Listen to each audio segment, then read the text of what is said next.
অন্নপূর্ণা ভাণ্ডার থেকে শুরু করে সরকারি বিভিন্ন প্রকল্পের বেনিফিট পেতে গেলে আপনাদের আধারের সঙ্গে ব্যাংকের ডিবিটি লিঙ্ক কিন্তু থাকতে হবে।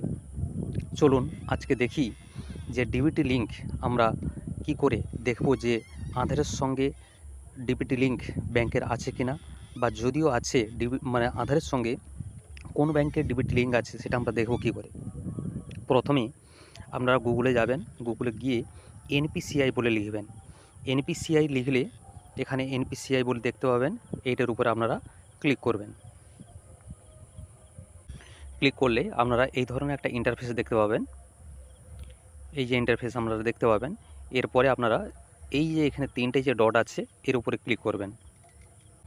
এর উপরে ক্লিক করলে আপনারা এরকম ধরনের একটা ইন্টারফেস দেখতে পাবেন। এখান থেকে কাস্টমারের উপরে ক্লিক করবেন। কাস্টমারের উপরে ক্লিক করলে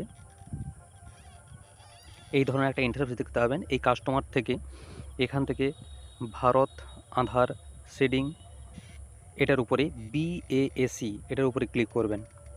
এটার উপরে ক্লিক করলে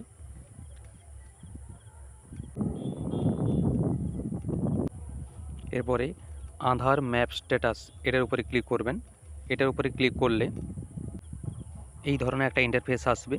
এই ইন্টারফেস থেকে এখানে আপনাদের আধার যে নাম্বারটা আছে সেই নাম্বারটা বসিয়ে দেবেন এবং সেখান থেকে এই যে কোডটি আছে সেই কোডটি এখানে বসিয়ে দিয়ে এখানে চেক স্ট্যাটাস যে আছে এটার উপরে ক্লিক করবেন। তারপর আপনারা এটি দেখতে পাবেন যেখানে লেখা আছে আধার ম্যাপ স্ট্যাটাস, যেখানে আপনাদের আধার নাম্বারটা দেখাবে এবং এনেবল ফর ডিবিটি অর্থাৎ ডিবিটি লিঙ্ক আপনাদের আধারে আছে কিনা সেটা এখানে দেখাবে। যদি এনেবল না থাকে, ডিসেবল থাকে, তাহলে বুঝবেন যে আপনাদের আধারের সঙ্গে ব্যাংকের লিঙ্ক নেই। এনেবল থাকলে লিঙ্ক আছে, কোন ব্যাংকের সঙ্গে আপনাদের লিঙ্ক আছে, কবে লাস্ট আপডেট হয়েছিল, সমস্ত কিছু কিন্তু এখানে দেখাবে। এখান থেকে আপনারা দেখতে পাবেন যে আপনাদের ব্যাংকের সঙ্গে ডিবিটি লিঙ্ক আছে কিনা অথবা কোন ব্যাংকের সঙ্গে লিঙ্ক আছে সেটা আপনারা এখান থেকে বুঝতে পারবেন।